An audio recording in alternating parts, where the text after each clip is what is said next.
पहले आपको इंडेक्सेशन घटा के खुशी मिलती थी, तो अब सरकार बोला बस बहुत हुआ, आपको फ्लैट टैक्स भरना पड़ेगा। तो भाई और बहनों, तो इससे हमको ये पता चलता है कि हमको और स्मार्ट तरीके से इन्वेस्ट करना पड़ेगा। तो चलो लेट्स अंडरस्टैंड द इंडेक्सेशन।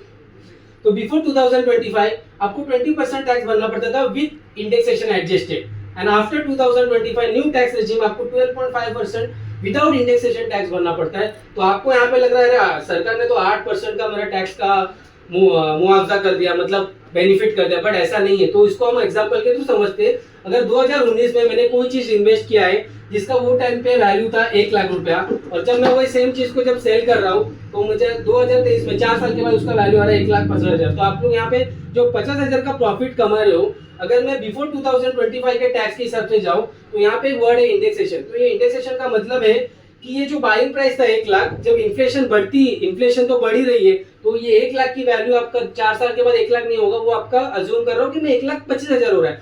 तो आपको वो 50,000 की जगह 1,50,000 माइनस 1,25,000, मतलब आपको 25,000 पे टैक्स भरना है 20%। और यही आफ्टर न्यू टैक्स रेजिम आपका क्या हो गया, सरकार ने बोला आपको फ्लैट टैक्स भरना पड़ेगा, मतलब आपका 50,000 जो आप प्रॉफिट कर रहे हैं उसमें आपको टैक्स करना पड़ेगा।